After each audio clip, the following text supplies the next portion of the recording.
A cisão do eu no processo de defesa, 1938-1940. Por um momento me encontro na interessante posição de não saber se o que pretendo comunicar deve ser visto como algo há muito conhecido e mesmo óbvio, ou como algo inteiramente novo e surpreendente, mas me inclino a crer na segunda possibilidade. Finalmente me dei conta de que, quando jovem, o eu da pessoa que décadas depois conhecemos como paciente na análise comportou-se de modo peculiar em determinadas situações de apuro. Pode-se indicar que as condições em que isso ocorreu, dizendo, de maneira geral e um tanto imprecisa, que foi sob o influxo de um trauma psíquico. Eu prefiro pôr em destaque um caso específico, claramente delimitado, e que sem dúvida não abrange todos os modos possíveis de causação.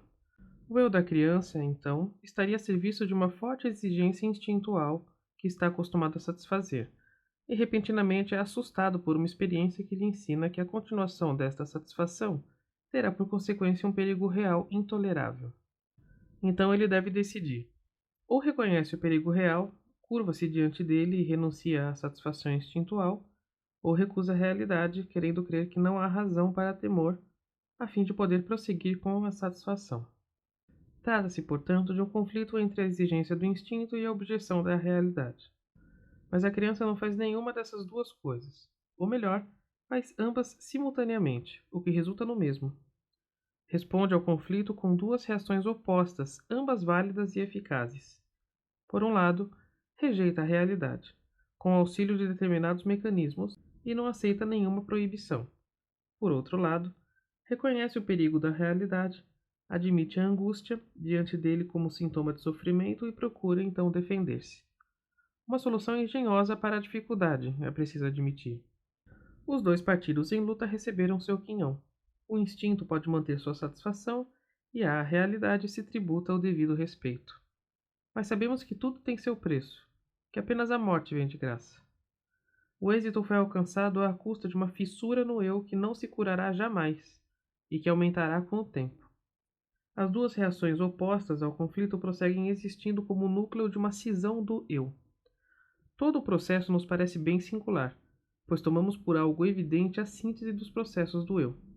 Mas tudo indica que nos enganamos nisso.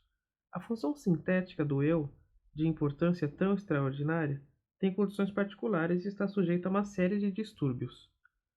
Será proveitoso introduzir nesta exposição esquemática os dados de uma história clínica particular. Um garoto de 3 a 4 anos conheceu os genitais femininos devido à sedução por uma menina mais velha. Após o fim dessas relações, ele continua a estimulação sexual assim recebida, masturbando-se sofregamente, mas logo é flagrado pela enérgica babá e ameaçado de castração, que, como de costume, será efetuada pelo pai. Nesse caso estão presentes as condições para um enorme pavor. Por si só, a ameaça de castração não tem por que produzir muita impressão. O garoto se recusa a acreditar nela, não imagina facilmente que seja possível a separação daquela parte do corpo tão apreciada. Ao ver os genitais femininos, ele pôde se convencer dessa possibilidade, mas na época não chegou a tirar tal conclusão, por ser grande a repugnância a ela e não haver motivo que a impusesse. Pelo contrário, o que podia sentir de mal-estar foi mitigado pela informação de que o que faltava ainda aparecia. Ele, o membro, cresceria depois na menina. Quem observou suficientemente garotos pequenos poderá lembrar uma manifestação desse tipo, ante a visão dos genitais de uma irmãzinha.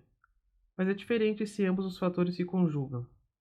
Então a ameaça desperta a lembrança da percepção tida por inofensiva e nela encontra a confirmação temida. O garoto acredita compreender por que os genitais da menina não tinham pênis. Daí por diante ele tem que acreditar na realidade do perigo da castração. A consequência habitual e vista como normal do pavor da castração é que o garoto cede à ameaça, em obediência completa ou ao menos parcial, ao não passar mais as mãos nos genitais, imediatamente ou após uma luta mais longa, e portanto renuncia total ou parcialmente à satisfação do instinto. Mas não nos admira que nosso paciente tenha recorrido a outra solução. Ele criou para si um substituto do pênis, de que sentia falta na mulher, ou seja, um fetiche. Com isso ele recusou a realidade, é certo, mas salvou seu próprio pênis. Se não era obrigado a reconhecer que a mulher havia perdido o pênis, então a ameaça que lhe fizeram já não merecia crédito. Ele não precisava temer por seu pênis, podia prosseguir imperturbado com a sua masturbação. Esse ato de nosso paciente nos aparece como um afastamento da realidade, como um processo que tenderíamos a ver como reservado às psicoses. E, de fato, não é muito diverso, mas vamos suspender nosso julgamento, pois a uma inspeção mais cuidadosa descobrimos uma diferença nada pequena. O garoto não contradisse simplesmente a sua percepção, alucinando um pênis onde não havia, mas efetuou tão só um deslocamento de valor, transferindo a importância do pênis para outra parte do corpo, algo em que foi auxiliado, de maneira que aqui não será explicitado, pelo mecanismo da regressão. Sem dúvida, esse deslocamento ligou-se apenas ao corpo da mulher, nada se alterou com relação ao próprio pênis. Esse, digamos, astucioso tratamento da realidade é decisivo para a conduta prática do menino. Ele prossegue com a masturbação como se ela não trouxesse perigo para seu pênis, mas ao mesmo tempo desenvolve, em total contradição com sua aparente bravura ou despreocupação, um sintoma que mostra que de fato reconhece o perigo. Ele ouve a ameaça de que o pai vai castrá-lo, e logo depois, simultaneamente à criação do fetiche, surge nele um intenso medo de ser castigado pelo pai, que o ocupará por muito tempo, e que somente com o uso de toda a sua masculinidade ele pode dominar e supercompensar. Também esse medo do pai silencia a respeito da castração. Através da regressão a uma fase oral, aparece como o medo de ser devorado pelo pai.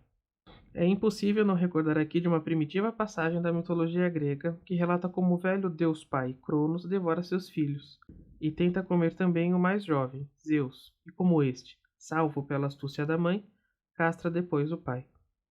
Mas, voltando ao nosso caso, acrescentemos que ele produziu também outro sintoma, embora de pouca importância, que conservou até o dia de hoje: uma medrosa suscetibilidade ao toque de seus 2 dedos mínimos do pé, como se, como todo o ir e vir de recusa e reconhecimento, a castração tivesse a expressão mais nítida.